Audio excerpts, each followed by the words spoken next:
South India Shopping Mall, The Wedding Mantra, Sarikotta Wedding Collection, South India Shopping Mall.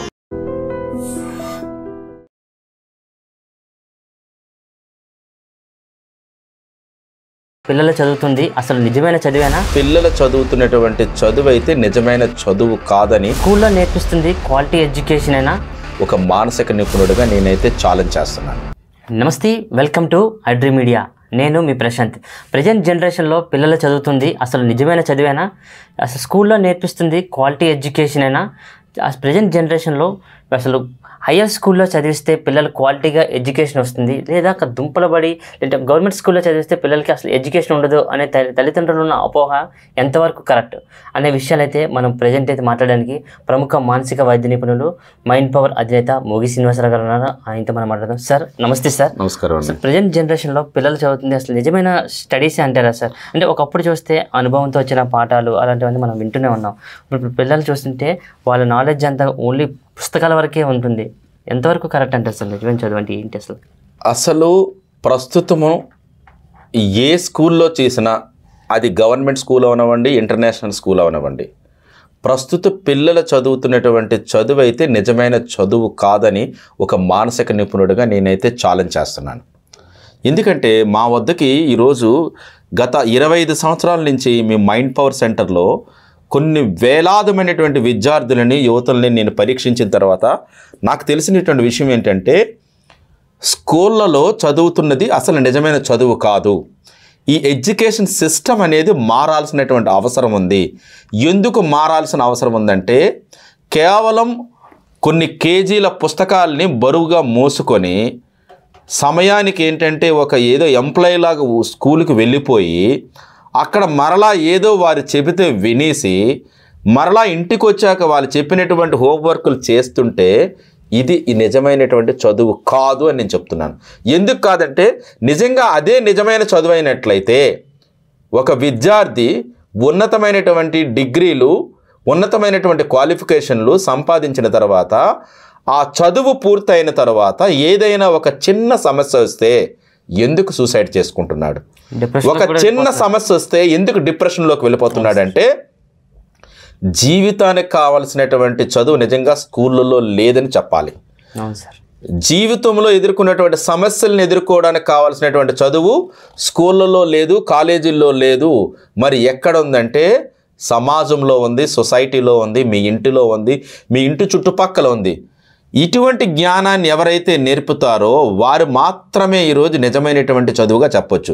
దీనికి నిజమైనటువంటి చదువు ప్రపంచంలో ఎక్కడ దొరుకుతుందంటే, జపాన్లో వాళ్ళ పిల్లలకి స్కూళ్ళలో ఏం చేస్తున్నారంటే కార్పెంటరింగ్ పని నేర్పిస్తుంటారు, పుస్తకాలు బైండింగ్ చేయడం నేర్పిస్తుంటారు, వంటలు చేయడం నేర్పిస్తుంటారు, బట్టలు వేసుకోవడం నేర్పిస్తుంటారు, సేవ చేయడం నేర్పిస్తుంటారు, నర్సింగ్ చేయడం నేర్పిస్తుంటారు, వస్తువులను కనుక్కోవడం నేర్పిస్తుంటారు.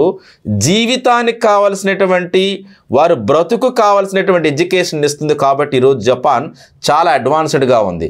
కానీ భారతదేశంలోకి వచ్చేటప్పటికి మన టీచర్లు ఏం చేస్తున్నారంటే, పుస్తకాల్లో ఉన్నది ఉన్నట్టుగా మక్కి చెప్తున్నారు. కానీ పొరపాటున ఒక టీచరు ఒక 30 మంది ఉన్నటువంటి విద్యార్థులు ఒక టీచర్ ఏం చేస్తారంటే లెసన్ చెప్తుంటారు.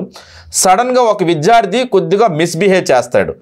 దాన్ని వెంటనే వీళ్ళు సీరియస్గా తీసుకోకుండా సైలెన్స్ అంటారు. కానీ ఇమ్మీడియట్లీగా ఆ పాఠాన్ని ఆఫ్ చేసి ఆ పిల్లాడు ఎందుకు అలా మిస్బిహేవ్ చేశాడు, దానికి గల కారణాలు ఏంటి, మరలా అలా మిస్బిహేవ్ చేయకుండా ఉండాలంటే ఆ కుర్రాడికి ఎట్లాంటి మానసికమైనటువంటి ట్రైనింగ్ ఇవ్వాలి, ఎట్లాంటి ఓదార్పునివ్వాలి, ఆ తప్పు నుంచి ఎలా బయటపడాలనేది ప్రతి టీచర్ కూడా విద్యార్థులకు నేర్పాలి.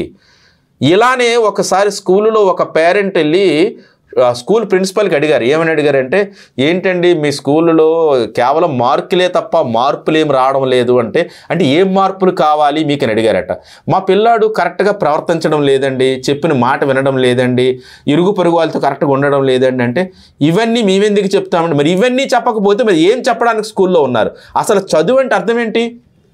ఎడ్యుకేషన్ అంటే అర్థం ఏంటంటే, మీరు జీవితాన్ని జీవించడానికి, సమస్యలు వస్తే పరిష్కరించుకోవడానికి, కావలసినటువంటి జ్ఞానాన్ని ఇవ్వడమే ఎడ్యుకేషన్. దీని గురించి ఆ ప్రిన్సిపల్కి ఒక పేరెంట్ అడిగితే ఏమన్నారంటే, మాకు ఒక సబ్జెక్ట్ ఉందండి, దాని పేరు ఈవీఎస్ అంటారండి, ఆ దాంట్లో మేము చెప్తుంటామండి, వాల్యూస్ మోరల్స్ చెప్తుంటామంటే, అది ఒక పీరియడ్లో చెప్తే సరిపోదు. ప్రతి టీచరు కూడా ప్రతి పీరియడ్లో కూడా కనీసం 45 నిమిషాల్లో ఒక 2-3 నిమిషాలైనా సరే సమాజం గురించి, కుటుంబం గురించి, జీవితం గురించి, సమయం గురించి, డబ్బు గురించి, జీవితంలో ఎదుర్కొన్నటువంటి సమస్యల గురించి, పిల్లలు చేస్తున్నటువంటి చిన్న చిన్న తప్పుల్ని మీరు వెంటనే సరిదిద్దినట్లయితే మీరు నిజమైనటువంటి టీచర్లు అవుతారు. నిజంగా మీరు టీచర్లుగా ఉంటూ కేవలం పుస్తకాల్లో ఉన్నటువంటి పాఠాలే చెప్తూ జీవిత పాఠాలు మీరు చెప్పనట్లయితే సమాజానికి మీరు ఒక చెడ్డ వ్యక్తుల్ని తయారు చేస్తున్నారు. సమాజం బాగుంటేనే మనం బాగుంటాం, ఇరుగు పొరుగు వారు బాగుంటేనే మనం బాగుంటాం.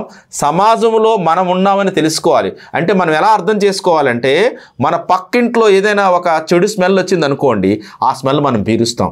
మన ఎదురింట్లో ఒక పెద్ద శబ్దం వచ్చింది అనుకోండి, దాన్ని మనం సౌండ్ పొల్యూషన్గా భరిస్తాం. అలానే మన పిల్లలతో పాటు తోటి పిల్లలు, మనతో పాటు మన ఇరుగు పొరుగు వారు, మన సమాజంలో ఉన్న ప్రతి ఒక్కరూ కూడా బాగుండాలనేటువంటి తపన టీచర్లలో వచ్చినప్పుడు ఖచ్చితంగా టీచర్లే మాకు దేవుళ్ళు అవుతారని ఆ పేరెంట్స్ నా దగ్గర వేడుకున్నారండి. సార్, ప్రజెంట్ జనరేషన్లో టీచర్స్ కూడా ర్యాంకుల కోసం పిల్లల్ని బాగా ఒత్తిడి చేస్తుంటారు. ఇంట్లో పేరెంట్స్ కూడా ఒత్తిడికి బాగా చేస్తుంటారు. ఇలా ఒత్తిడికి గురైన పిల్లల మానసిక పరిస్థితి ఎలా ఉంటుంది సార్? 100% అండి. జీవితంలో టీచర్స్ కానీ లేదంటే ఉపాధ్యాయులు కానీ మీరు ఎంతసేపు ఏంటంటే మీ ర్యాంకుల కోసం, మీ స్కూళ్ళ అభివృద్ధి కోసం మీరు ప్రయత్నం చేయడంతో పాటు ఆ ర్యాంకులు వాళ్ళకి సరైనటువంటి మానసికమైనటువంటి దృఢ సంకల్పంతో కూడుకున్నటువంటి మనుషులుగా తయారు చేసి ర్యాంకులు సంపాదిస్తే పర్వాలేదు. కానీ కేవలం ర్యాంకులే జీవితంగా పరిశీలించి వాళ్ళ మీద రుద్దేస్తే మాత్రం నిజంగా ర్యాంకులు సంపాదించే వాళ్ళందరూ ఈరోజు బయట ప్రపంచంలో ఎందుకు పనికి రావడం లేదు. 10th క్లాస్ ఫెయిల్ అయ్యేవారు, ఇంటర్మీడియట్ ఫెయిల్ అయ్యేవారు డిప్యూటీ సీఎంలు అవుతున్నారు, ముఖ్యమంత్రులు అవుతున్నారు, ప్రధానమంత్రులు అవుతున్నారు, పెద్ద పెద్ద వ్యాపారవేత్తలు అవుతున్నారు, లక్షల కోట్ల అధిపతులు అవుతున్నారు.